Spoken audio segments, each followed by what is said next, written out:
Attorney Miller, you can call your next witness. So I'd like to call our last witness is Richard Kirkland. So I'd like to call him and ask you to swear him in as our witness.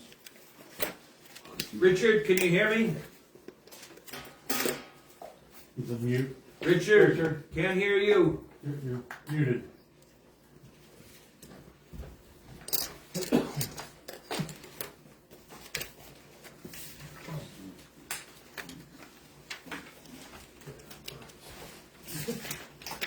He fell asleep. Can you unmute? Rick?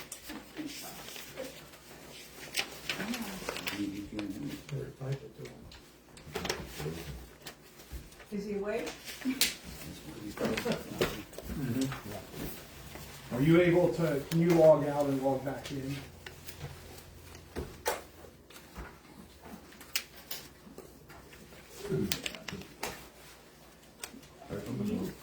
Rich, can you unmute yourself? There we go. Thank you. Richard, can you hear me? I can. Richard, please raise your right hand. You swear or affirm that the testimony you're about to give is the truth, the whole truth, and nothing but the truth, so help you God. I do. Your witness, Counselor. Mr. Kirkland, can you state for the Borough Council and the public that's in attendance what your occupation is? I'm a commercial real estate player. And who do you work for, or what company do you own? I work for Kirkland and Raines. That's my house. And are you, do you hold any licenses or certifications? I have state certified, initially in North Carolina, but also Pennsylvania, Indiana, Virginia, and about 12 other states as well. And we've submitted this evening a qualifications page or exhibit listing out your qualifications, which is Exhibit P that we submitted. You were also provided a copy of that previously. Is that a qualifications sheet that you provide, or exhibit that you created? It is. And does that accurately reflect your professional affiliations and licenses and your education? It does. And that would include affiliation with the Appraisal Institute, where I have the MAI designation, which is the highest designation they award. And in your professional career, have you done property value impact studies for solar projects? I have. Approximately how many of those would you estimate you've done?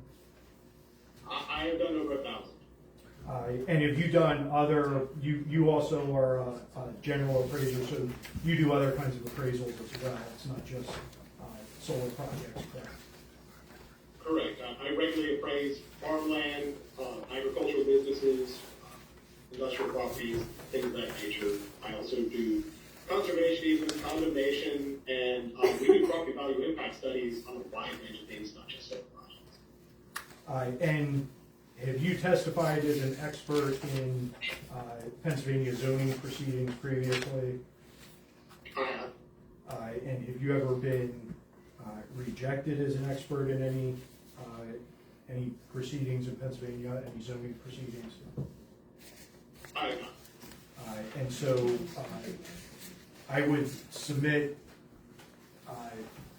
Mr. Kirkland as an expert in real estate appraisals and property valuation. Okay, now again, it's voir dire of an offered expert, so if anybody wants to ask him questions about his expertise, you're free to do so. Rather than go through everybody individually, does anybody here want to ask him any questions about his expertise and perhaps challenge him as an expert? No. Everybody in the negative. I have a few questions. Richard, you said that you're state certified in Pennsylvania. Are you a licensed real estate appraiser in Pennsylvania? No, I'm state certified, which is the highest designation in license. Okay, what's the difference? It has to do with what you're allowed to appraise. It means a certified appraiser, general certification allows you to appraise anything. A license would limit you to houses and certain limitations on the multifamily uses, and would limit you on commercial uses up to a set dollar amount. And what's a certified appraiser? Certified general allows you to appraise anything. Okay, do you have that in Pennsylvania? I do. Do you have any special training relative to solar wind farm impact on property values? I have taken solar appraisal courses, but I've also led courses on impact analysis related to solar for the American Society of Farm Managers and Rural Appraisers. It's another organization I'm a member of, but currently still working on my ARA designation through that organization, but I have led some education seminars. So tell us what ARA is. Accredited Rural Appraiser. Okay. Based on those questions, does anybody wish to challenge him as an expert in real estate appraisals? With no objections, he's accepted as an expert. Mr. Kirkland, have you had a chance to review the conditional use application that was submitted for this project along Belmont Turnpike in Waymark Borough, Pennsylvania?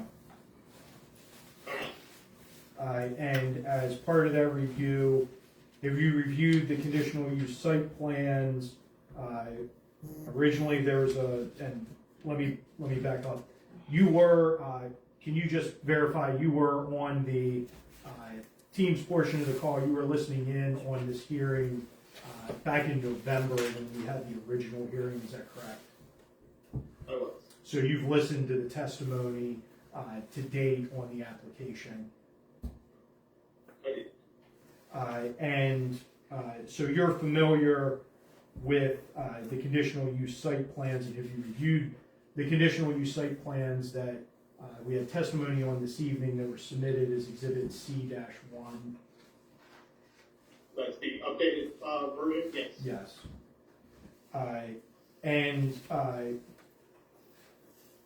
Did you prepare, for purposes of this evening, did you prepare a report, and we'll reference it as Exhibit K? Is that a property value impact study that you prepared for this project? I assume it is. I can't see it, but I did prepare a report. And do you mind, for purposes of your testimony, could you bring up the study that you prepared? Let's see if I can figure that out. And this is the study dated January 16th. Is that the date of your most recent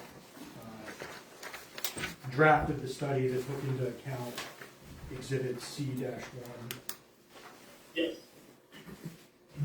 You weren't asking me to share my screen, right? Yes, if you could just share your screen with the report, are you able to do that? Then you can scroll through the report to the extent you need to in your testimony.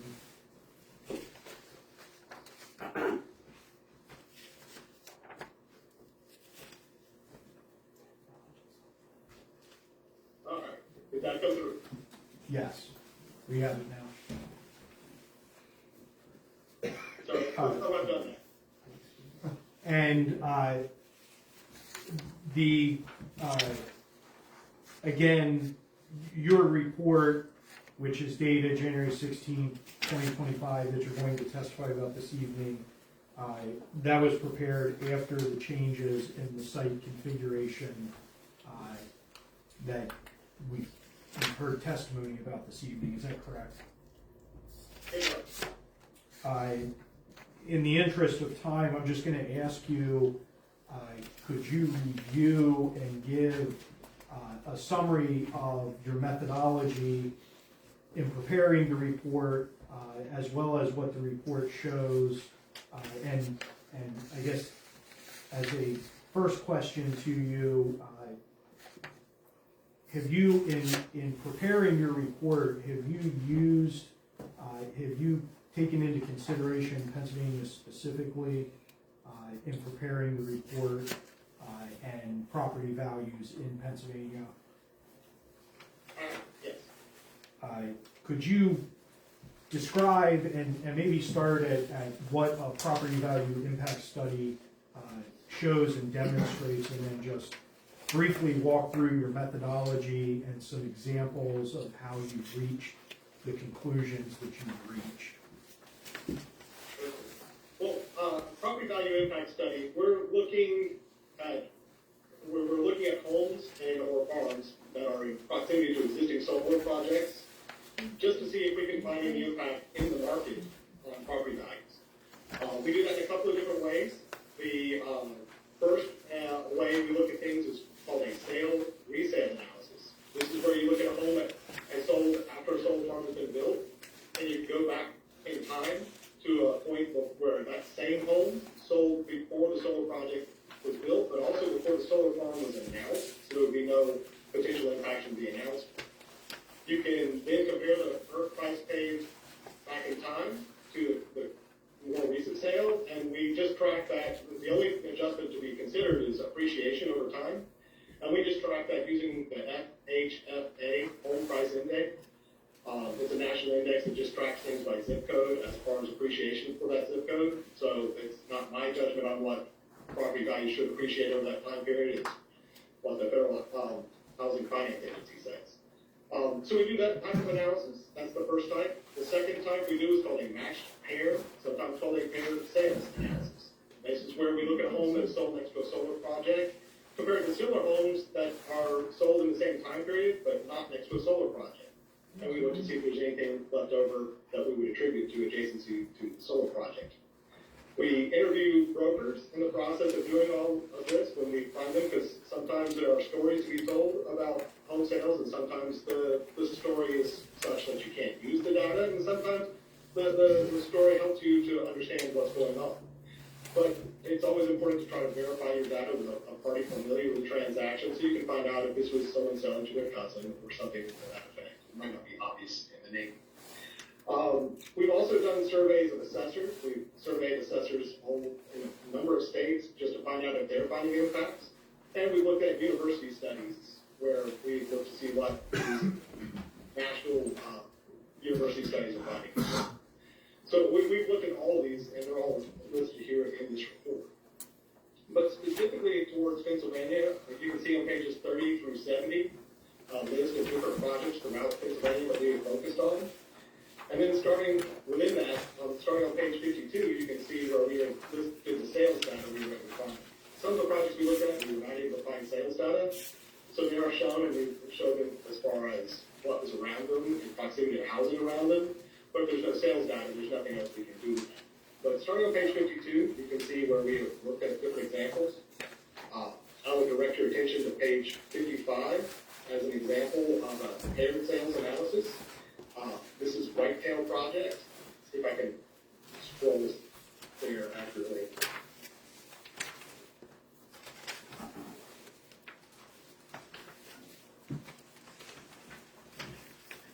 So, yeah, Whitetail is a project that we looked at. This is actually much bigger than the project that is proposed here. This project is 13.5 megawatts, so it's, call it 5 times bigger. The closest home we identified to that is 140 feet from the nearest panel. And we were able to look at a home sale next to this project after it was built at just 325 feet from that nearest panel. You can see down at the bottom where we've compared it to 3 other nearby home sales in the same time frame, same general design of home and everything else. We compared it to multiple home sales just to reflect just the minor variations you get in any kind of sale. So we found impacts ranging from a plus 5% due to the adjacent to the solar farm to a minus 2%, with an average of plus 1.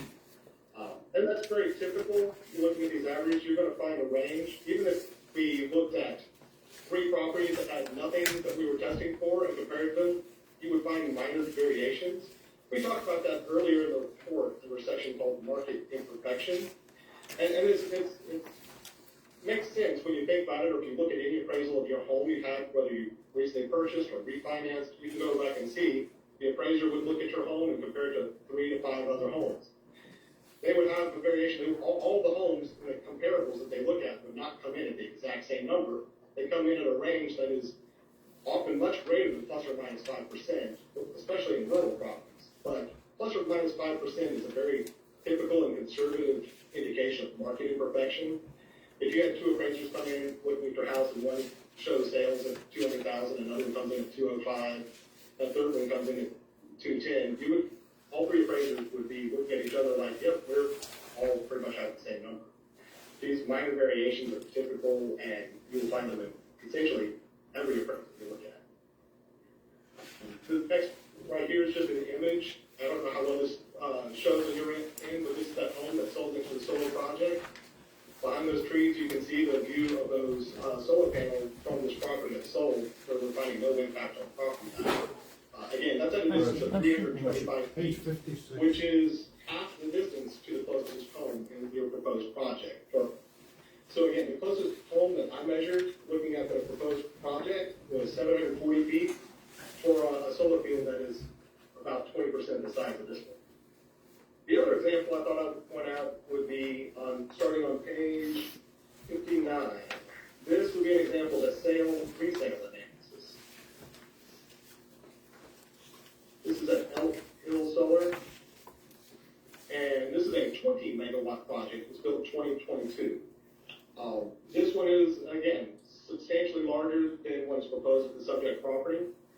And we identified a home sale that happened after the solar project. And you can see the first image right here shows you the image from the backyard of the project. This is an atypical project.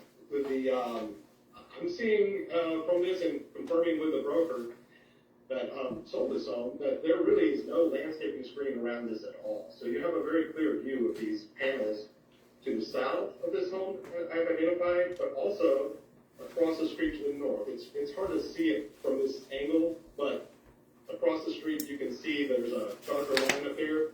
That's the solar field again on the other side. So the panels are 240 feet to the south of this home and 260 feet to the north of this home with the landscaping screen. I spoke with a broker, Morgan Betts, to confirm that they did not have any issues with this one when it went to be sold, and in fact, it's sold for above the asking price. And again, I did a sale resale analysis instead of just taking the broker's opinion on it. We looked at the earlier sale before this was built, sold in August of 2019 for $164,000, and then it sold again in 2024 for $245,000. When I used the FHFA home price index, it shows that the anticipated appreciation over that 4.5, 5 years was indicated that it should have sold for about $246,000. The difference between the 245 and the 246 is less than 1% and considered strong support for no impact on property value.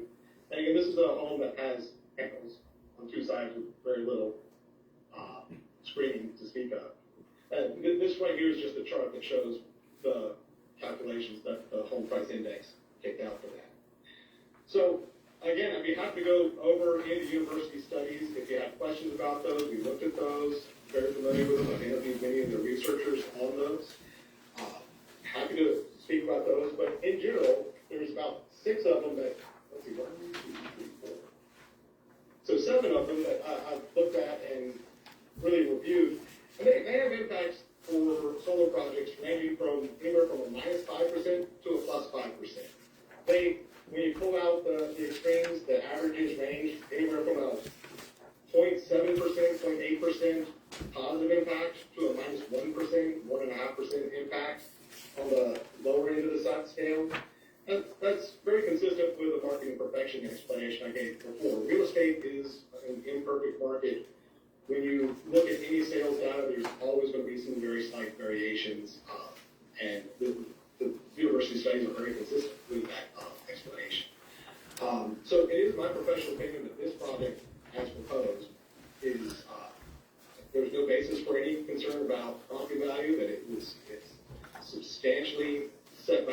from adjoining homes. Again, the closest home is 740 feet. We have sales data with homes as close as 105 feet, showing no impact on property value. We also are looking at projects that range, I've looked at projects that range up to 1,000 megawatts, and this is 2.5 megawatts. We have sales data in Virginia for projects that are 617 megawatts, showing no impact on them. Again, this is definitely among the smaller projects that we've looked at. We've looked at a number that are more in the 5 megawatt range and the 2 megawatt range, and they are very consistent with the data from other projects that we've seen. The primary difference being is that the closest joint home typically is closer to these smaller projects and not further away. So, again, I also conclude that this is a very harmonious location for solar projects. Solar is often located in these areas where there's some homes nearby, but there also has to be agricultural fields for these panels to go into. And this is very consistent with that. And it's true whether I'm looking in Pennsylvania, Virginia, Indiana, or any other state. We've found a very consistent data set that shows that this is a very typical location for these projects. Again, happy to go into greater detail or answer any other questions. Mr. Kirkland, I would just ask you to elaborate a little bit on why do you believe there is no impact from solar projects, based on, I guess, what typically causes impacts on property values, and how do solar projects in particular and this one, how do they fare in that analysis of externalities that impact property value? Sure. Like what I mentioned this earlier, that we do this property value impact analysis on a wide range of different uses. When we find impacts, they typically fall into certain categories, and they kind of bracket it, sort of, I call it a hierarchy. So the number one thing that causes a large impact on property values is hazardous materials. Anything that can get into the soil, the water, the air. For example, a coal-fired power plant could be an example of something where we can find some impacts. We can measure these things. The EPA has repeatedly said that these are not going to be hazardous materials. I literally have panels similar to these sitting in my yard, just uphill from my well. These are just not hazardous materials that can get into the groundwater, or numerous studies to that effect. So it's just not a category we see. The next category down comes up, we regularly praise odor, and odor can be an issue, but there's no odor issues associated with solar. After that, we look at noise. Again, the noise associated with solar projects is nominal. There's been, I visited 1,000 plus solar projects at this point. I have heard an inverter at one location ever. And it was one of the very early projects, and literally the inverter was sitting 5 feet off the fence, and I could stand right up against the fence. It sounded a lot like a large air conditioning unit. And that's a very atypical design. And again, the closest home in this case would be 740 feet away. So again, noise is not a typical issue with solar due to the very low amount of it. Noise, when we found it and measured it, typically has to do with outdoor concert venues. We've had issues looking at airports or train stations, or heavy industrial uses may have to go into that. But that's typically when we're looking at that. After that, we use traffic. If something's going to generate a significant substantial traffic, can have impacts. Solar projects typically have less traffic than a single-family home. Even if much larger projects have less than that. So it's just not a significant traffic generator. Stigma is one that we typically don't expect to see there. Stigma is in our experience, mostly associated with adult establishments, bars, or things like that situation. Most people say they're all for solar. They just not where it's being located, but they solar, other than there's numerous studies that put out. The ASFMRA cites some of these studies as well, where people show a certain happiness with small-scale solar, and this certainly would fall into that. 2.5 megawatts is substantially smaller. So again, stigma is not an area of concern. Now, the final area, and it's typically the smallest area for an impact, is appearance. And this is the area that we are trying to look at and address for solar, because that is the number one thing you'll hear about someone saying, you know, hey, I'm all for solar, I just don't want to see it. And that does make sense in the greater scheme of things. And so appearance is the one area that we were concerned when we started looking at this over 15 years ago. And we have found that the appearance is largely addressed through two functions. One is those setbacks. The further the distance away, the less of a visual impact it has. And also landscape screening. Landscape screening filters the view to soften that view. And with those two, what the sales data is showing us is that the setbacks that are being used and the landscape screening being used is mitigating any appearance concerns, and the market is accepting it. And that's even, when I say that, I'm forced to look back at Elk Hill, which I pointed out earlier, had no landscaping screening and did not have a substantial setback, but at 240 feet, that home sold with no impacts.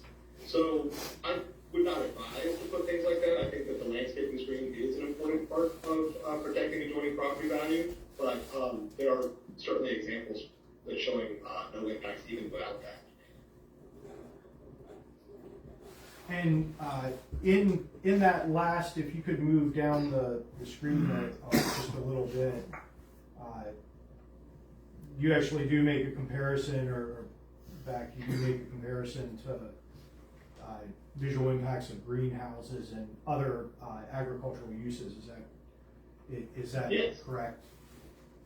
And again, it's interesting. I was thinking about that. Given the size of this project, we've looked at areas with greenhouses that were substantially larger footprint than the area covering by the panels in this project.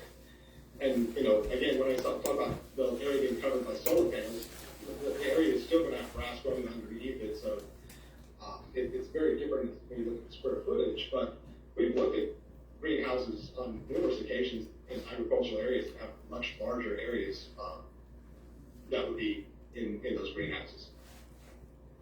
And so, and in this zoning district, horticultural operations are permitted use, as are livestock operations. I think you testified that you've done property value impact studies for poultry farms, as well as in this zoning district, quarries, junkyards, multifamily dwellings, again, greenhouses specifically. In light of those other uses that are permitted in this district, would you expect that the potential property value impact, or the risk of a potential property value impact, would you expect it to actually be higher with some of those other uses? Yeah, and that's one of the things we talk about when you buy property next to vacant land currently used for agriculture. That vacant land currently used for agriculture, there's a lot of things within agriculture that things can shift to, but not limited to residential subdivisions can be substantial impacts as well, because it triggers on traffic, noise, and a number of issues. But certainly certain agricultural uses will trigger on odor and noise, and can also trigger on a view shed as well because of like the greenhouses or other large agricultural buildings. In your review of the site plans for this project and the proposed layout of the project, in your opinion, does it have any risk of having a greater impact, even though your analysis is that there should not be any impact? Do you foresee, or is there anything unique to this project that would risk having a greater impact on property values than similar types of uses? No, I do not. In fact, I think you testified the greater setback here, or there is a large setback that you think would mitigate any of that risk to the extent it even did remotely exist. Is that correct? Correct. And so just to summarize then, in your professional opinion, based on the studies and your experience in this area, is it your professional opinion that there would not be any property value impact from this proposed project. Yes, that is my opinion. That's all that I have. Okay, cross-examination, Jay Sporer. No questions. Cheryl McDonough. No questions. Elise Von Annan. No questions. Maria Miller. No questions. Eugene Hedeker. Yes. Go ahead, Eugene. All the properties and houses you're telling us about, were they benefiting from this solar farm? Not to my knowledge. We don't analyze sales of homes that are part of the project if we're aware of that, and if they're part of the project, if their home is on the parcel with the project. But that could be a big effect though. Again, but this is one of the reasons we reach out to the brokers and talk to them, and none of them have indicated that that's the case. Thank you. Teresa Stratton, any questions? No questions. Shayna Delaney, any questions? No questions. Don Miller. No. Randy Thorpe. No questions. Shane Bailey. No questions. Jane Varco. No questions. John Batoski. Yes. Go ahead, John. How does a project like this make it appealing to a person that's going to buy a piece of property or buy your house? Again, the number one thing someone who buys property next to an existing solar farm says is they're happy they know what's going to be there the next 40 years. There won't be any new houses coming in, and they prefer that protection. Okay. Wayne Maycheck. I have no questions. Dean Stratton. No questions. Mayor Norella. No questions. Joe Eunice. No. I have a few questions. Of all these studies that you cite in your report, approximately how many homes were analyzed with those projects? It varies. The one that was the largest study Total. was the university, Lawrence Berkeley put out. I forget how many it was. I'd have to look at it, but it was over 100,000 homes. Yeah. It was actually 1.8 million homes from Lawrence Berkeley. Is that how many it was? Yes. I don't remember how many it was. Well, you'll agree with me that Lawrence Berkeley is the biggest one with 1.8 million homes, and it also found that there was a reduction on average of 1.7% for surrounding homes within a half mile. Would you agree with that?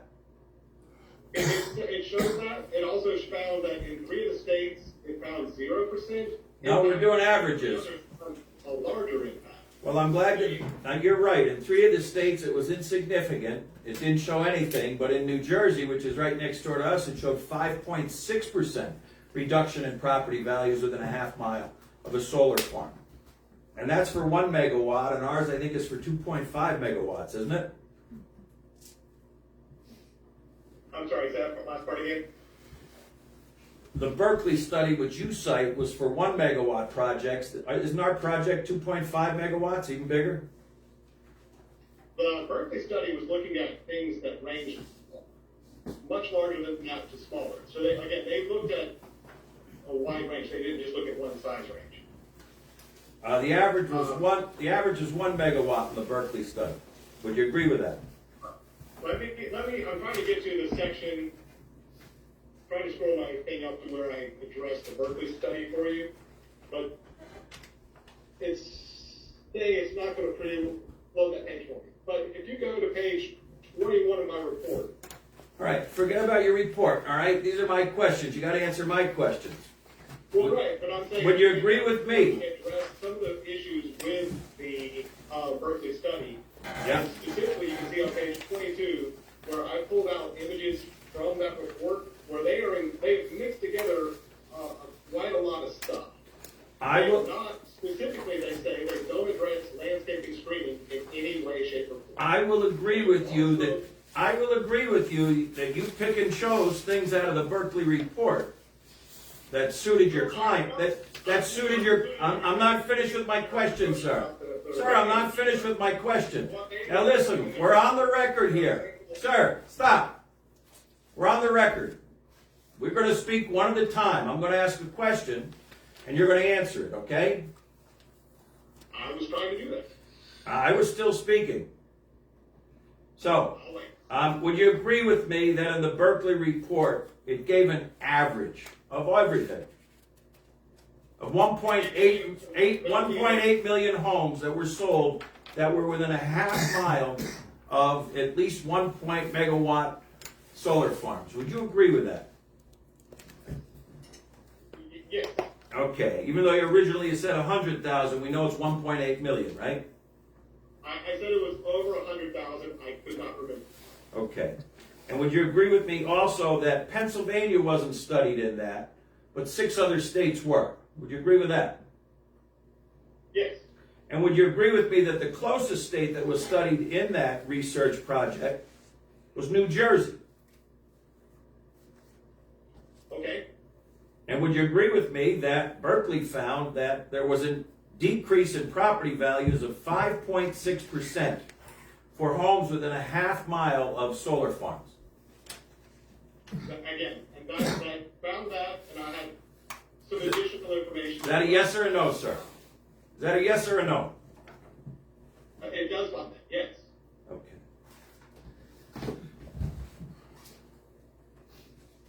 How many times have you testified in solar farm appraisal cases like this? Over 1,000. How many times have you testified that a solar farm affects neighboring property values in a negative way? Well, I have never testified to that topic. I have declined assignments where I was concerned about that issue. How much are you getting paid for your report and testimony for this case? I would have to look that up, but I'm just getting paid hourly to sit here right now. And we got a pretty extensive report here from you. How much were you paid for that? I would have to look that up. Well, you've done over 1,000 of these. What do you think you got paid for it? Well, again, it varies, and again, I haven't had an update on this one, so I'm not sure, but I could look that up and get that to you if you. Approximately how much have you been paid for this report and testifying here tonight? I will look that up and get that to you. Tonight I'm being paid $450 an hour for the time spent on your. Did you visit the proposed site here in Waymart? I have not.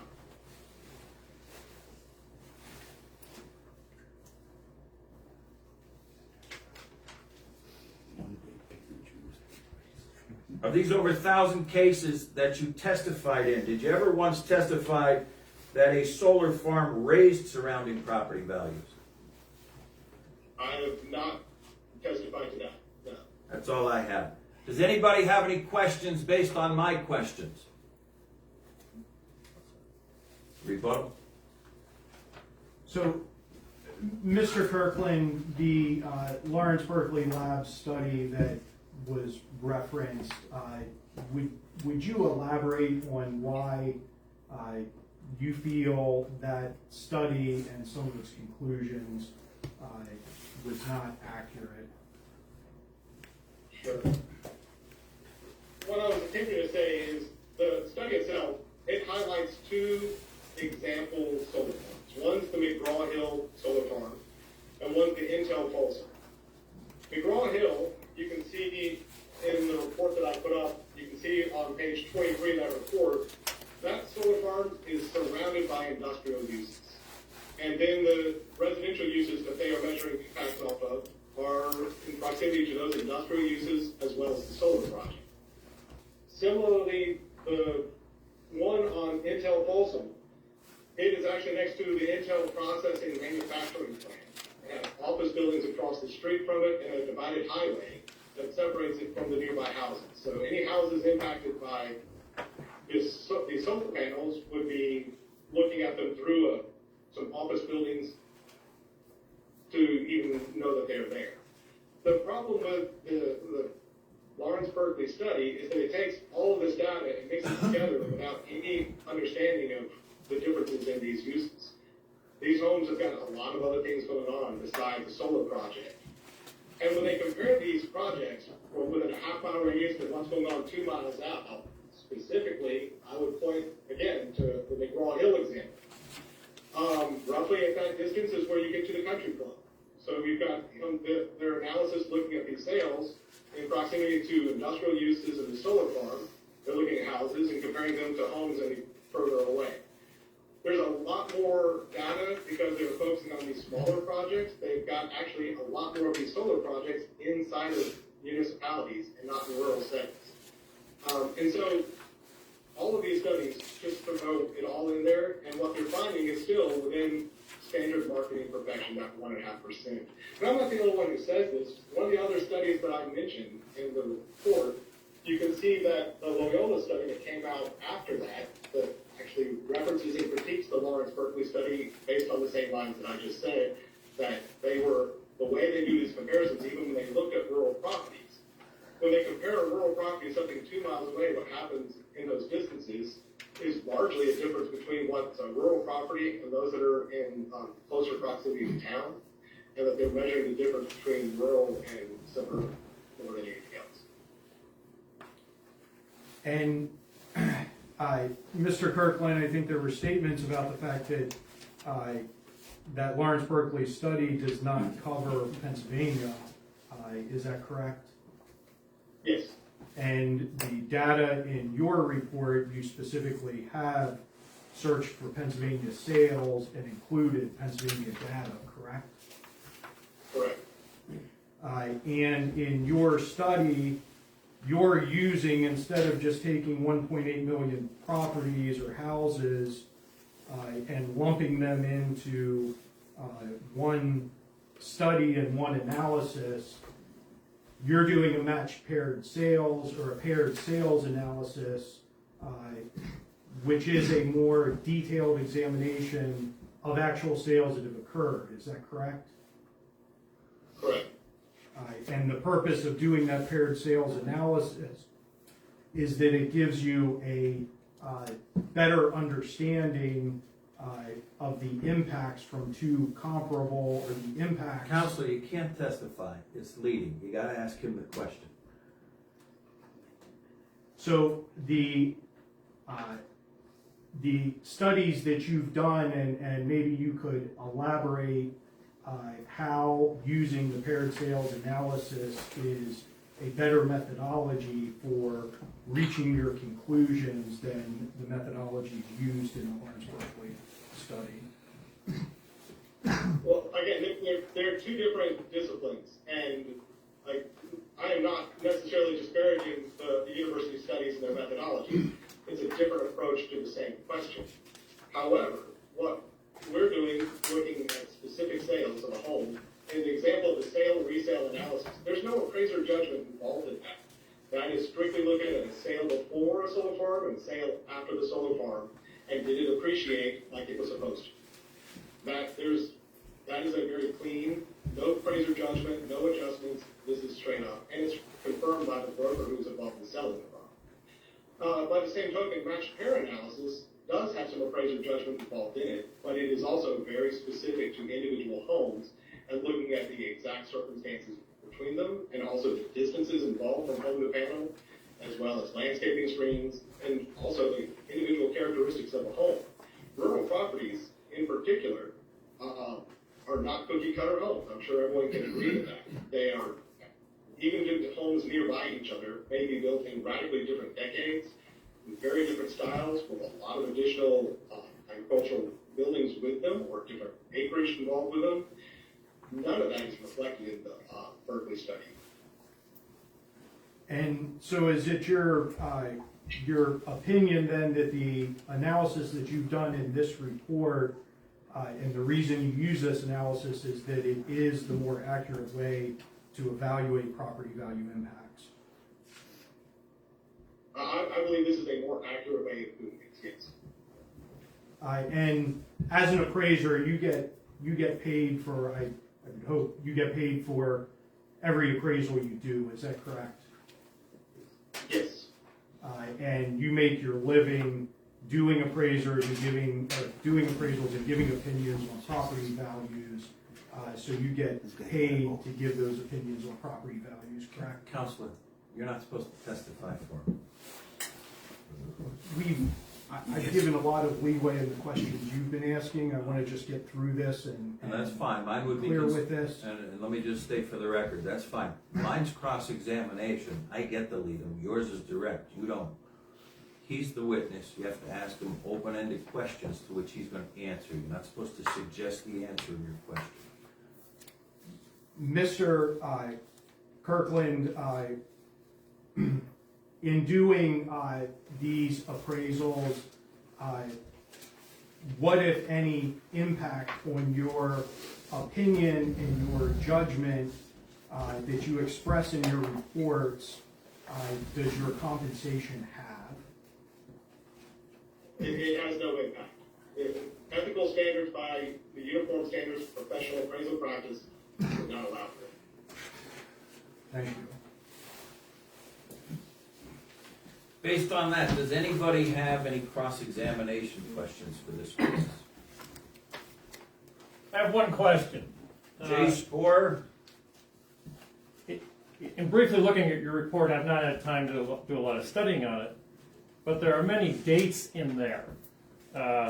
When homes sold, what they sold after the fact, at a later date. Was anything taken into consideration about COVID and the increase in real estate prices in rural communities across the whole country? Again, that is already in the FHFA home price index. Those variations are already calculated for in that. So yes, that is considered. Thank you. Does anybody else have any questions? I have a final question. It doesn't appear in your report, but I'll ask you, are any of the numbers and the values that are referenced in your report and analyzed by you and opinioned by you, are any of those in Wayne County, Pike County, Monroe County, Lackawanna County, Susquehanna County, or Luzerne County, Pennsylvania? I would have to check, but I try to identify the counties on each one of these right on doing them. So if you don't see those there, then it's not there. All right, that's all I have. Does anybody else have any questions based on that question? Okay, next witness, Counselor. That's my last witness. Okay. I take it you move for the admission of all of your exhibits, Counselor. Do move to admit all of our exhibits and would ask to have time after. Absolutely. You and I will probably have to go through them soon and organize them all, okay? Does anybody object to any exhibits?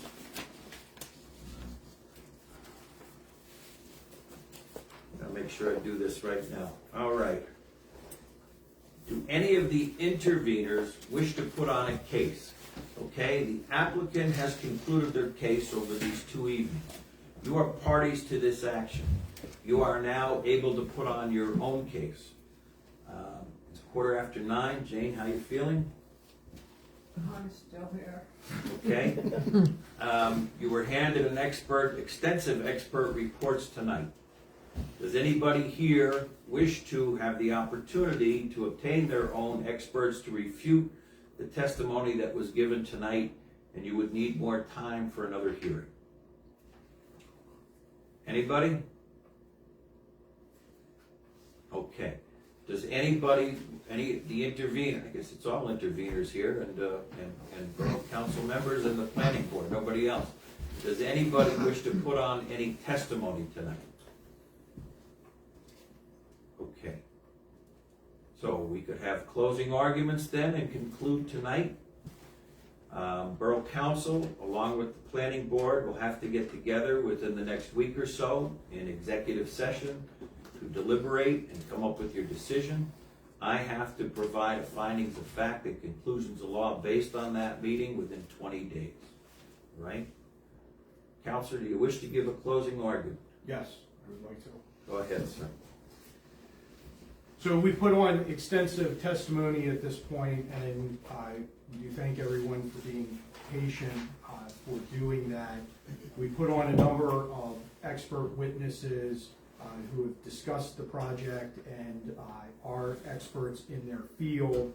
And when it comes to this, that's in order to provide information and provide as much detail as at this stage we can provide on the project.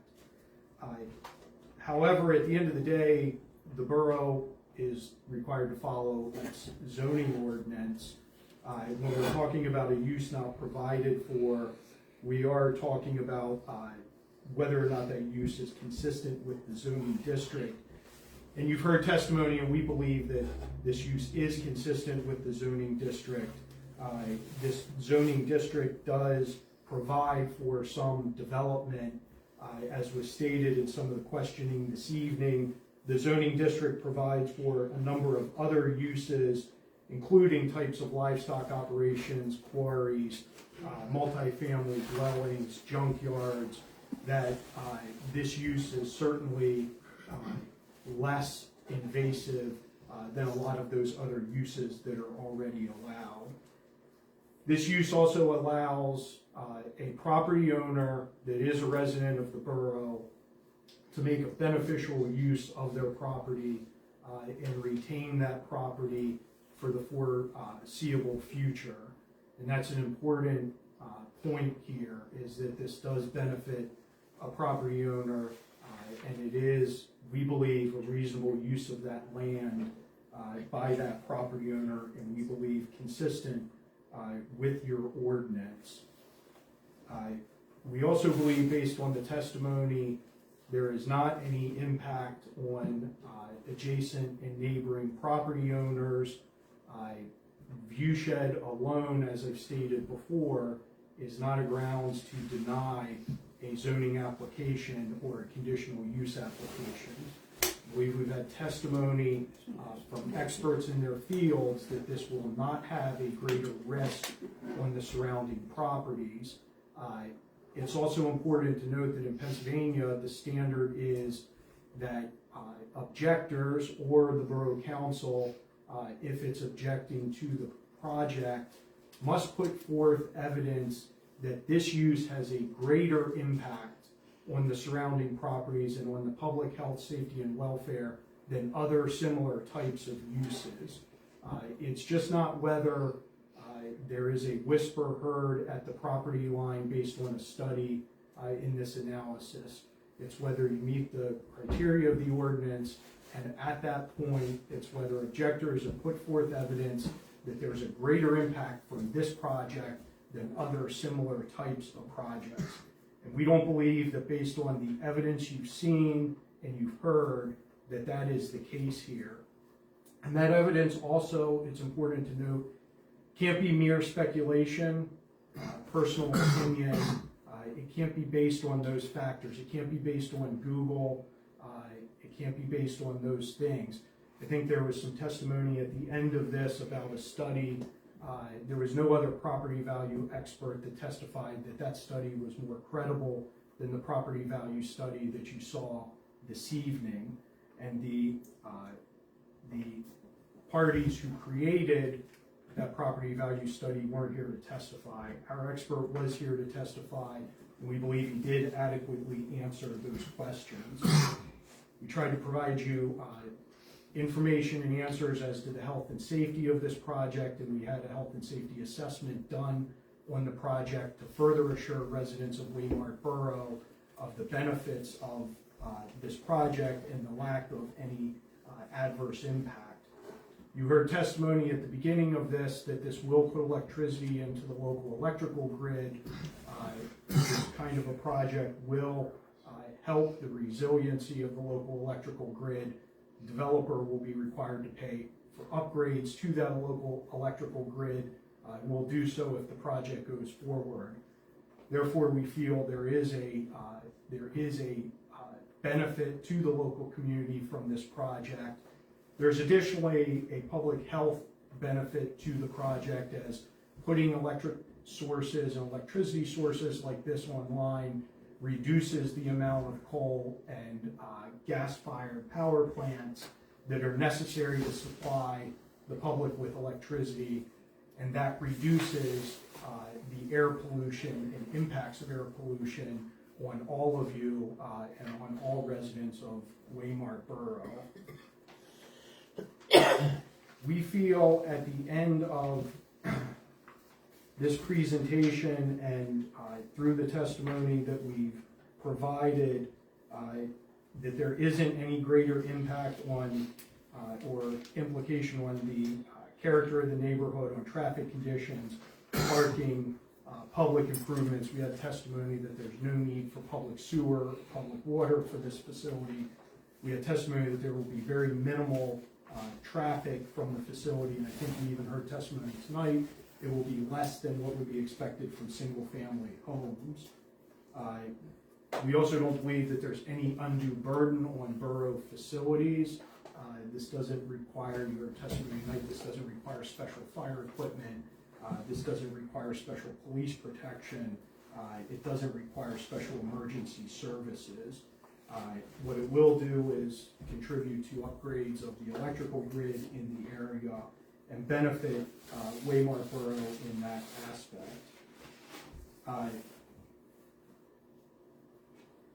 Finally, again, in construing this project and looking at this project, we understand that this is change and it is a beneficial use of the property that's at question, and it is a conversion of that property from its current state to a new use. Property owner has the right to do that. That's fundamental to private property rights. We believe that we've shown that it's being done within the context of your ordinance, and so we would ask you to allow the property owner to move forward with the project and allow the applicant to move forward with the project based on the configuration and what we provided this evening. If the zoning approval is granted, to the extent there were questions about some of the minute details of the project, like battery packs for the motors on the tracking system, things like that, those will be clarified in the land development stage. Those final details will be put on the project in that stage. It's not the applicant's burden at this point to prove or show all of those details. The law in Pennsylvania recognizes that this is a zoning stage. This is the preliminary approval and the preliminary look at the project. What will follow is a more detailed land development stage where more details about the project will be shown. And ultimately, if the project's approved and it's built, there'll be building permits and electrical inspections and code inspections done on the final project before anyone's allowed to occupy it. So we believe that we've met the requirements of the ordinance.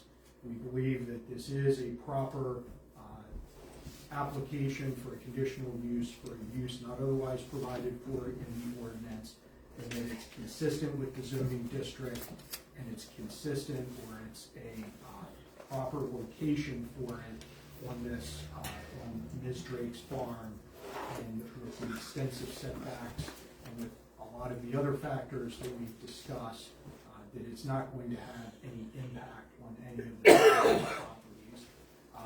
We've also taken the time to reconfigure the layout, change around some equipment to address concerns of Waymart Borough. I think that shows a good faith effort by the developer, and I think you do have a developer here who's looking to be a long-term partner of the borough and willing to do the things that are necessary for the borough and the developer to have a project that doesn't impact anyone negatively and supports the property owner and ultimately supports the larger public population of Waymart Borough. So we would ask for your open and fair consideration of the application and ask for an approval of the conditional use that we presented. Thank you. Thank you, Counselor. Okay, now for the interveners. That was the applicant's closing argument. You all have the opportunity individually now to stand and convince Borough Council why you think this project should go through or should not go through. Or if you want to stand up and just say, I'm in favor of it, I object to it, that's up to you. Okay, so we're going to go through the list. Jay Spohr, is there anything you'd like to put on the record for your closing argument? Yes. Well, I commend Mr. Berry for all the changes he's made to try to mitigate our concerns, the glare and other issues. I still feel at the end of the day, this is an industrial project, and therefore it should be denied because it does not fit within the designation and intent of the rural residential zone area as described in the Waymart zoning ordinance. And you have in that ordinance, the purpose of the district is to ensure the preservation of certain agricultural areas and open space while providing for development compatible with the objective of protecting environmentally sensitive areas. Now, additionally, I did my own research and found that the Solar Energy Industries Association classifies a solar project. I have to object, you gave the opportunity to put a case one and give testimony. I would ask that there not be testimony as part of the closing at this point, because the witnesses aren't here to rebut it, and we've already given our closing. So Jay, in a closing, you're only allowed to argue facts and evidence or opinions that you want to give as a neighbor or whatever.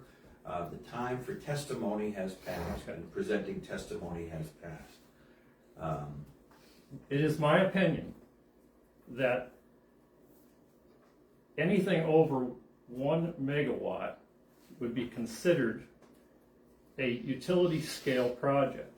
Now, this project is described as being 2.5 megawatts.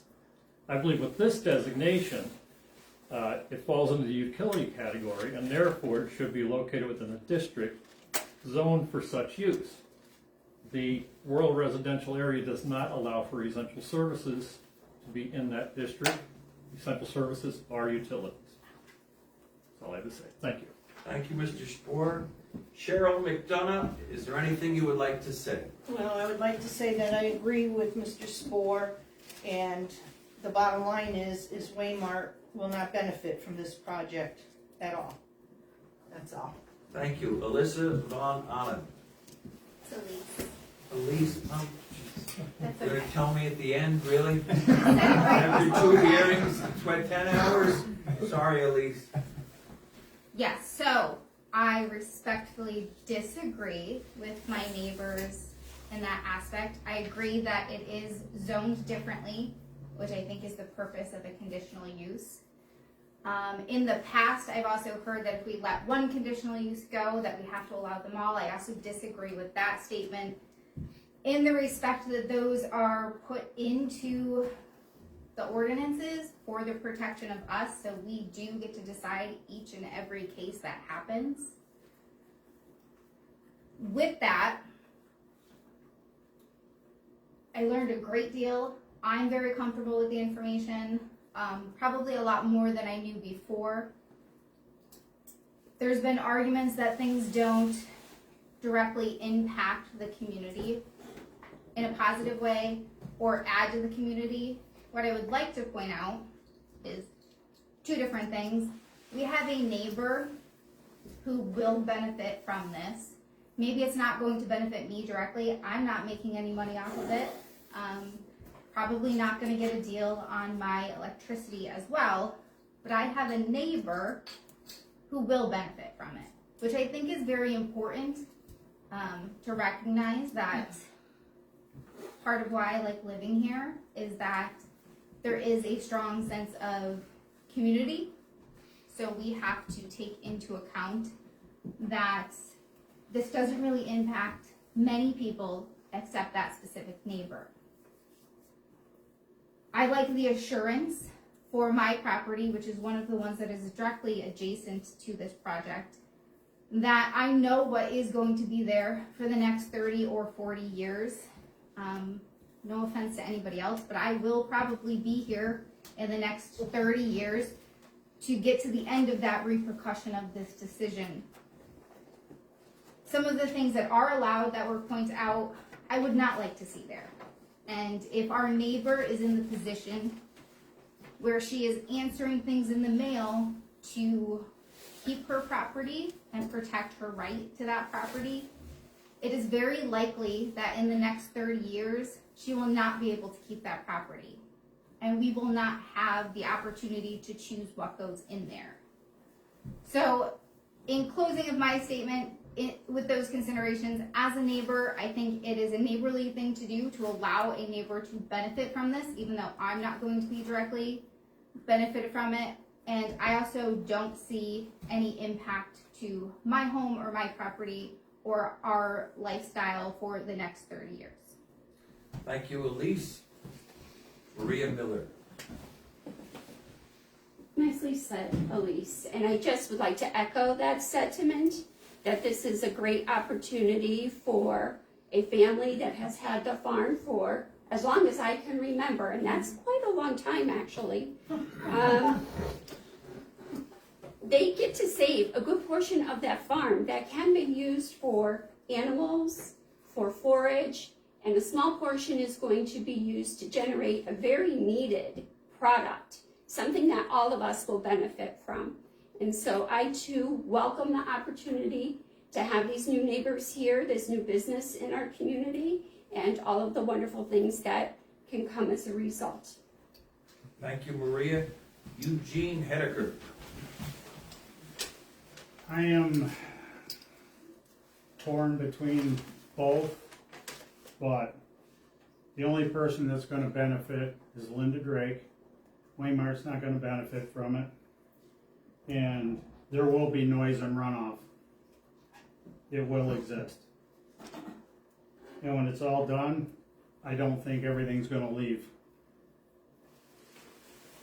Thank you, Eugene. That concludes our closing arguments. And we can go off the record now. That concludes our hearing for tonight. Thank you for everybody for being here and being patient.